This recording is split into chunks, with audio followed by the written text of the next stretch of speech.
So in this video, we are going to discuss about the categorization of the transmission lines. This categorization has been done based on electrical parameters of the transmission line. So before going to the categorization of the transmission line, once again consider electrical model of the transmission line. So as we discussed, any transmission line having at least two conductors. So if you observe the physical structure of a twisted pair, the twisted pair having the two conducting layers coated by the plastic for insulating purpose, just to protecting the conducting layer from electromagnetic interference or some noises. We are using the plastic coat as an insulating layer. So like that, we are having the two conductors and twisted each other. Right? If I consider the coaxial cable, so what is the physical structure of a coaxial cable?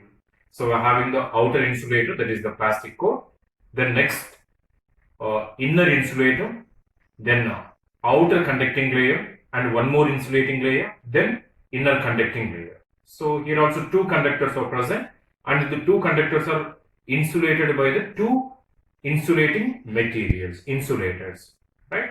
So then what are the different electrical parameters we have to consider to study the behavior of a transmission line? So as we discussed, the resistance offered by the conducting layer, when the conducting layer carrying the current, when the length of the current carrying conductor increases, that line experiencing the flux linkage. When the length increases, the flux linkage to that line also increases. Therefore, induced voltage developed by the current carrying conductor is also increases. Therefore, resistance and inductance are considered as a parameters of conducting layer. When the two conducting layers are separated by the dielectric mediums like a plastic, free space, or sometimes glass, right? So these are the plastic coats we are considered. Inner layers are the conducting layers, outer layers are maybe the plastic. Most of the cases we are having the thick plastic layer as an insulating layer. When the two conductor layers are separated by the dielectric medium, so you have to consider the properties of that dielectric medium as an insulator. So generally, we require the conductivity of the insulating layer should be very zero. So normally we require the conductivity of any layer is very high, ideally infinity. But here, what is the objective of that material? That material has to protect the conducting layer which is internally present, right? So therefore, what is the conductivity offered by the insulating layer? That should be very smaller. Ideally, the conductivity should be zero. But most of the cases, the dielectric medium or insulators which are used to isolating the two conducting layers, the conductivity is not exactly equal to zero. It offers some small amount of the conductivity. And one more, when the two conducting layers are separated by certain space, there is a parasitic capacitance formation. That is denoted as the capacitance, right? When the two conducting layers are separated by the certain dielectric medium, so by including the plastic coat and space, right? You have to consider the electrical property of the plastic as well as the free space which is present in between the two conducting layers. So that is the conductivity of the insulating layer, plastic and air. So this is the capacitance offered by the two conducting layers which are separated by the distance d. We know that where the capacitance is equal to epsilon A by D, where epsilon is the permittivity, where A is the cross-sectional area of the two conducting layers, where D is the distance between the two conducting layers. The effect of this capacitance inversely proportional to distance offered by the two conducting layers. When the distance offered by the two conducting layers is very high, the capacitance developed in that layers is very small. Why? Because C inversely proportional to D. C is equal to epsilon A by D. C inversely proportional to D. If the space between the two conductors is very high, the capacitance formation is very small. When the distance between the two conductors is very small, so C inversely proportional to D, when the D is smaller, the capacitance is higher. When the capacitance is higher, what is the reactance offered by the capacitance? We know that reactance offered by the capacitance is equal to 1 divided by omega C, where omega is equal to 2 pi f C. So the reactance inversely proportional to capacitance, where capacitance inversely proportional to distance.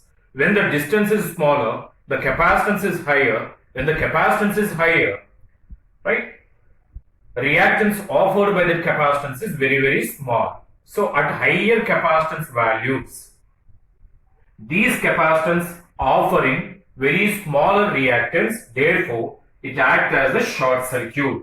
So that's why to study the behavior of transmission line, you have to include the property of the capacitor. The capacitor is not only depends on the distance between the two conducting layers, but also depends on cross-sectional area, right? So once the manufacturing is done, the cross-sectional area is not changes. Only the distance between the two transmission lines, or not only two, more transmission lines, we may, based on our requirements, based on available space, we consider the different distances. Therefore, we consider the distance between the two transmission or two conducting layers as a main element to deciding the capacitance. And in these four elements, resistor, inductance, conductivity of the insulating materials, and the capacitance between the two conducting layers. In these two, which are called as a frequency sensitive elements, which are called as a frequency independent elements, right? So which are the frequency independent elements? Resistance and the conductivity of the insulators. These two are the frequency independent parameters, where L and C are the frequency dependent parameters. Why? Because what is the reactance offered by the inductor? Reactance offered by the inductor is omega L, that is 2 pi f L. So reactance offered by the inductor directly proportional to the frequency of the signal which is propagating through the transmission line, right? And one more, what is the reactance offered by the capacitance? That is 1 divided by omega C, that is 1 divided by 2 pi f C. So the reactance offered by the capacitance is inversely proportional to f.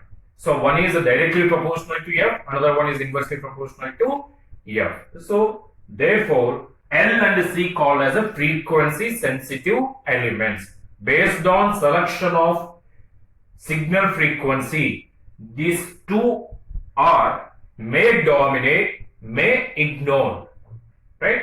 So that's why these two are called as a frequency sensitive elements. And R and G are not depends on frequency. These two are completely depends on metal characteristics. If I consider the copper as a conductive layer, the copper having some resistivity. If I consider the aluminum as a conducting layer, that aluminum having the fixed resistivity. Once the material is selected, the resistivity offered that material is constant, that is not going to changes. When the resistivity is fixed, the resistance offered by that one is also fixed. Why? Because R is directly proportional to rho. We know that where R is equal to rho L by A. So R directly proportional to rho, where rho is the conductivity of the material. So similarly, G, if you consider, where G is the conductivity of the insulating material, right? So generally we are using the plastic. For the plastic, what is the conductivity? So very, very smaller. Why we are selecting the plastic as a conductivity? Plastic as an insulating layer, right? So because to avoiding the electromagnetic interference between these two conducting layers, we are selecting the less conductive materials like a plastic and a glass, and these two are considered as a less conductivity layers, not glass, plastic if I consider, right? So this is also depends on metal characteristics. R and G completely depends on metal characteristics. Or where L and C are virtual. These two are the parasitic elements. These two depends on frequency of the signal, right? So this is the electrical model of a transmission line.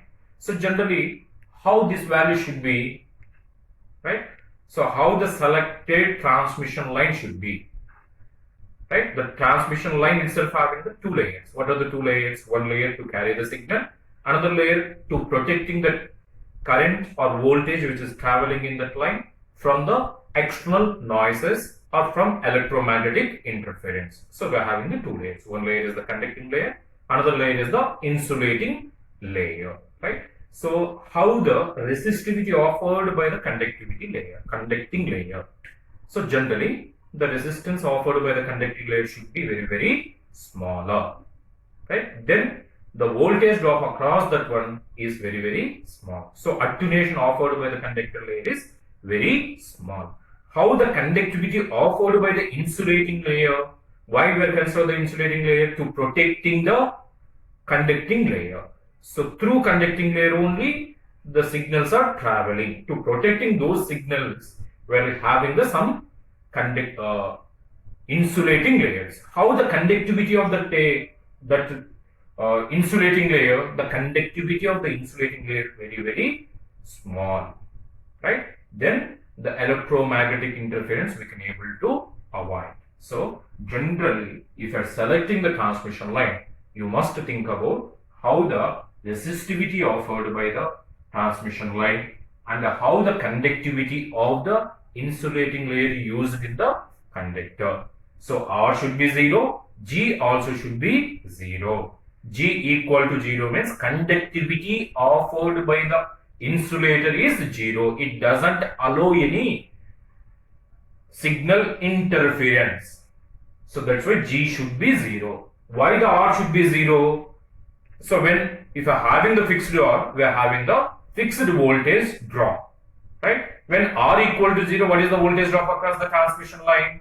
0. So which one is the required? Voltage drop across the transmission line should be 0. The complete voltage which is generated should reach the load without any drop across the transmission line. So to meet that objective, how the R value should be? R equal to 0, right? So based on R and G, right? So the transmission lines are categorized as lossy transmission line, lossless transmission line, and the one is the distortionless transmission line. In case of lossy transmission line, we are having the in a lossy transmission line, R and G are constants,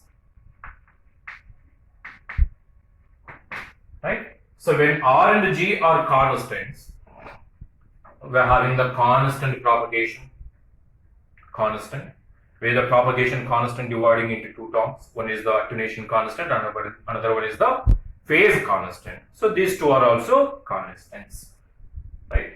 So lossless transmission line. Lossless transmission line means R equal to 0, G equal to 0. This is the ideal transmission line. R equal to 0 and G equal to 0. Practically, this type of transmission lines are not taken place. So whenever any transmission line, even it is having the resistivity equal to 0, it offers some cross-section area and length. Therefore, it provides certain resistance. So R never equal to 0. We are having the very, very small R value. Similarly, G equal to 0. Practically, the G is also not exactly 0, near to 0. So these are the ideal conditions, right? So when R equal to 0 and G equal to 0, the type of transmission line is called as a lossless transmission line. In case of distortionless transmission line, R and G are not equal to 0, having some constants. Based on our requirements, R should be near to 0, G also near to 0, right?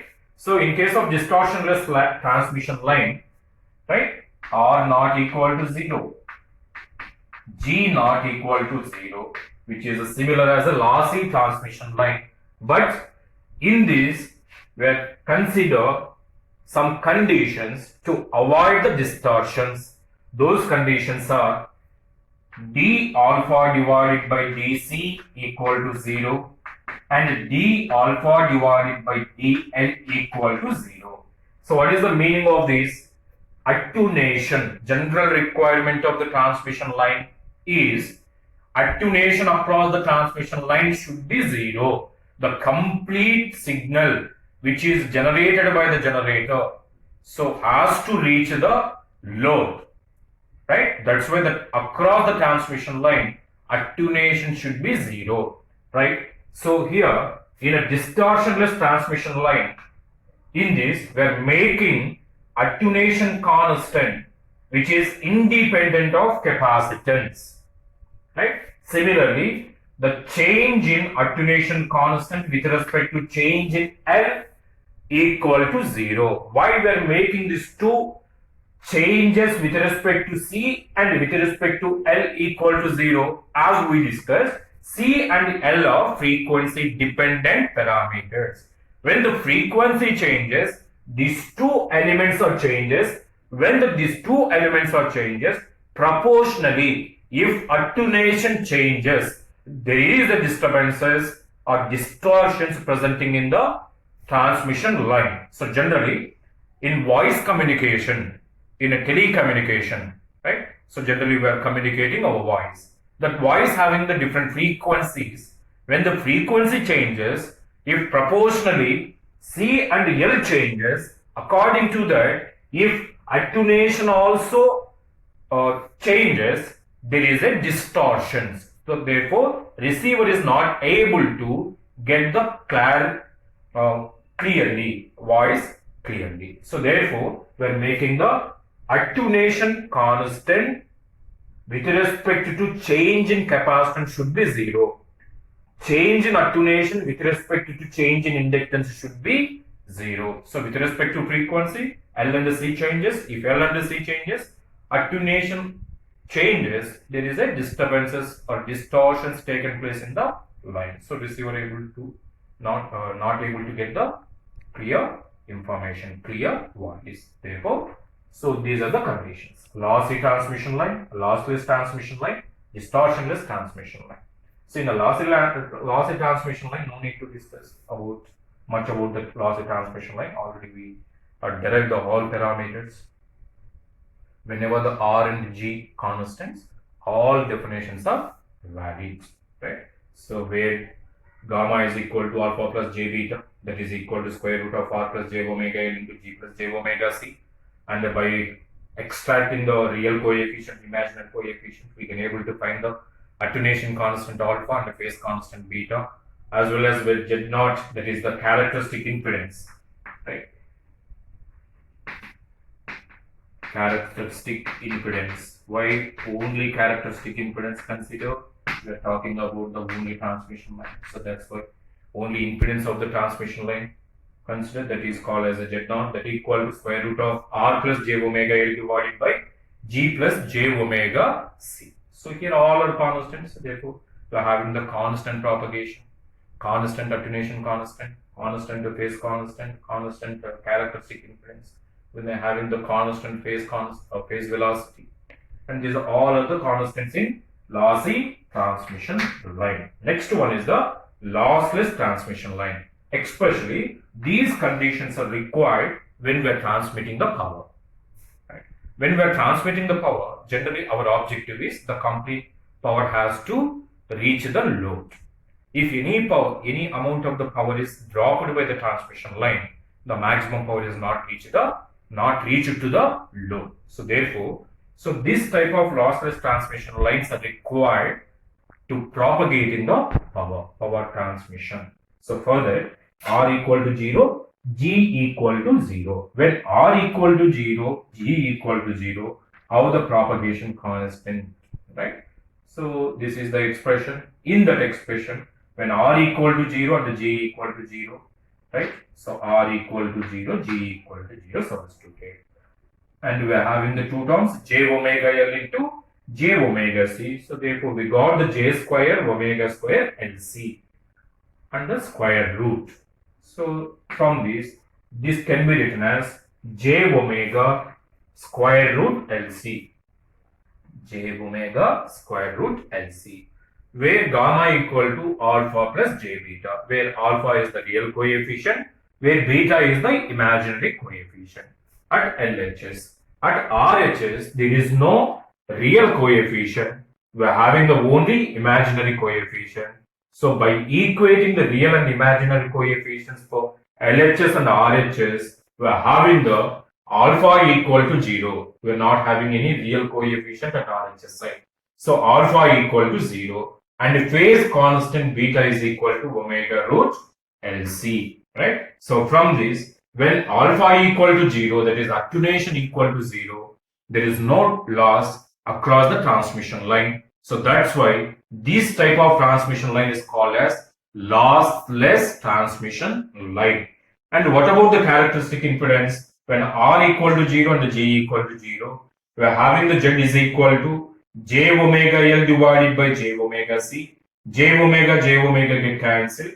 The characteristic impedance only depends on frequency sensitive elements. Those are L and C. Right? So where L directly proportional to F, where C inversely proportional to F, collectively characteristic impedance is directly proportional to F. L directly proportional to F, C inversely proportional to F. In denominator we are having the 1 by F. In numerator we are having the F. So we becomes F square, that is presenting under square root. So therefore the characteristic impedance is directly proportional to F. This is about the lossless transmission line. Generally the lossless transmission line are required in power transmission. In power transmission, even the distortions are taken place, but attenuation should be 0, right? So these requirements are. So another category of the transmission line is distortionless transmission line, or simply distortionless line. Right? So distortionless line is a line in which attenuation constant alpha is independent of frequency, while beta is linearly depends on frequency. This is the definition of distortionless line. Distortionless line is a line in which attenuation constant alpha is independent of the frequency, while beta is linearly depends on frequency. So to meet these conditions, that means alpha is independent of the frequency. So we are having the 4 electrical parameters R, L, G, C. Among the 4 electrical parameters, L and C are the frequency dependent parameters. So indirectly, how can you make alpha is independent of the frequency? Right? The changes in alpha with respect to changes in C made to 0. Changes in alpha with respect to changes in L should be 0. Right? So then we can consider alpha as independent of the frequency. So where L and C are the frequency sensitive elements, reactance offered by the L and capacitance are depends on frequency. Generally, the signal which is propagating through transmission line having band of frequencies. When the frequency changes, according to that, L and C changes. If L and C changes, alpha is depends on L and C also. When the changes in L and C permitted on alpha, attenuation also changes. Right? To make it alpha is independent of the frequency, you have to make it alpha independent of L and C. So these are the required conditions to make the transmission line as a distortionless line. So d alpha divided by dc equal to 0 or d alpha divided by dl equal to 0. Changes in alpha with respect to C and with respect to L should be 0. And we know already we derived the expression for attenuation constant, that is alpha equal to square root of Rg minus omega square Lc plus square root of r square plus omega square L square into g square plus omega square c square divided by 2. Right? You have to find differentiation of the alpha divided by either with respect to L or with respect to C. Let us consider change in alpha divided by change in L. The differentiation of the alpha with respect to L first we are considered here. Right? So d alpha divided by dl. So we know that. Let this is the f of x. Let this is the f of x. How can we find the differentiation of the f of x whole power of? Differentiation of f of x whole power of can be written as 1 by 2 f of x 1 by 2 minus 1 into differentiation of f of x. As we know that differentiation of f of x, let this term, the term which is presenting under the root, consider as the f of x. So differentiation of the f of x whole power of can be written as of f of x 1 by 2 minus 1 into differentiation of the f of x, where 1 by 2 minus 1 is nothing but minus 1 by 2. F of x whole power minus 1 by 2 can be written as 1 divided by f of x. So we can write 1 by 2 f of x into differentiation of f of x. That formula is applied for this. So d alpha divided by dl is equal to 1 by 2 f of x into differentiation of f of x. So what is the differentiation of the f of x? 1 by 2, right? So 1 by 2, 1 by 2. So differentiation of this term. Rg not depends on it. So that's why this term becomes 0 minus omega square as it is. Differentiation of this term with respect to L. So we got the minus omega square c. Right? So we are having the minus omega square c. So this we are performing the differentiation of this term. So therefore 1 by 2 as it is taken as a common term or constant. Now we are performing the differentiation for this Rg independent of the L. So therefore this term becomes 0. The differentiation of this term with respect to L. So we got the minus omega square c. Again the differentiation of this term is required. So the same approach we are following. So 1 by 2 square root of r square plus omega square L square into g square plus omega square c square. Again differentiation of this, right? G square plus omega square c square into r square differentiation is 0 with respect to L, right? G square plus omega square c square into omega square L square. We are having the L square term. So differentiation of that is 2 omega square L into g square plus omega square c square. So this is the differentiation of this term alpha, right?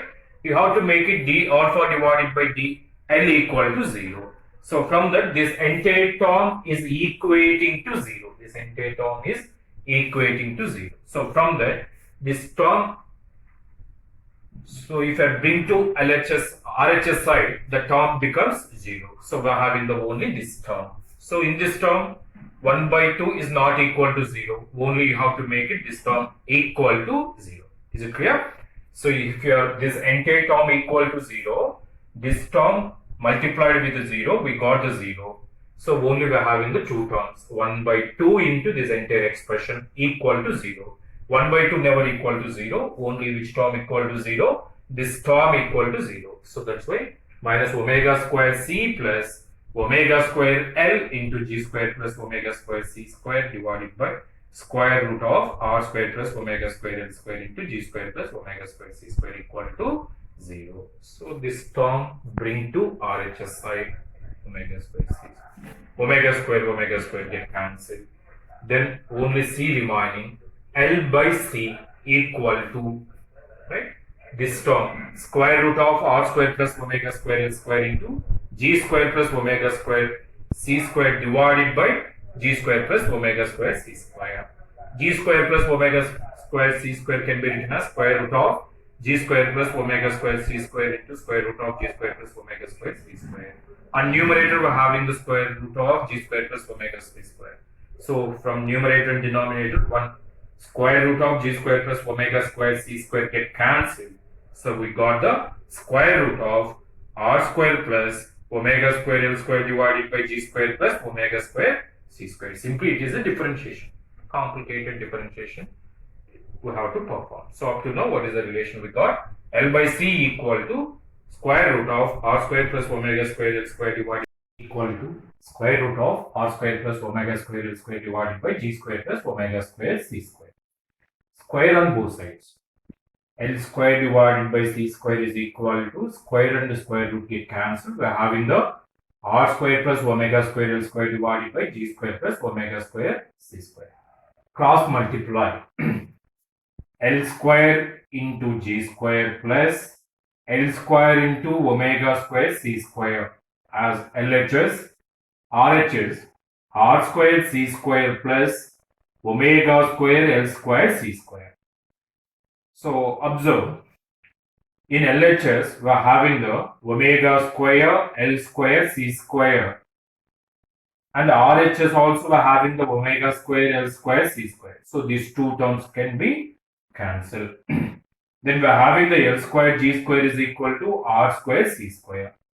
Just to bring r and L terms LHS, g and c terms towards RHS. So from that, r square divided by L square equal to g square divided by c square. And apply the square root on both sides. We got the r by L equal to g by c. This is the required condition to make d alpha divided by dl equal to 0. When the alpha is independent of frequency sensitive element that is L. So when we consider we're selecting the electrical parameter such a way that r by L equal to g by c, then d alpha divided by dl equal to 0. So to make the transmission line as a distortionless line, the required condition is this: r by L equal to g by c. Similarly, what is the another frequency dependent parameter? That is the c. So you have to find the condition to make alpha is independent of the c. That is d alpha divided by dc. So we are having the expression for the alpha. Simply you have to perform the differentiation of the alpha with respect to c, and by equating to 0, then we got the same condition. So take that as assignment. Do the differentiation of the alpha with respect to c. As we done the differentiation of the alpha with respect to L, you have to perform the differentiation of the alpha with respect to c, and by equating the 0, you have to get the condition. So here, fortunately, for both cases, we got the same condition. What is that condition? R by L equal to G by C. When we are selecting this condition, we can make the alpha is independent of not only with respect to L, but also with respect to C, right? So by selecting this, then how the alpha, how the beta is. And we know the propagation constant. What is the propagation constant? That can be written as alpha plus j beta, where alpha is the attenuation constant, where beta is the phase constant, that is equal to square root of r plus j omega L into g plus j omega c. So from this, r taken common, we can write r plus j omega L divided by r. Similarly, we can take the g as a common from the second term. G taken common, 1 plus j omega c divided by g. So rg written at one place. Then we are having the 1 plus j omega L divided by r, 1 plus j omega c divided by g. In this two, L by R equal to c by g substituted. L by R in place of L by R.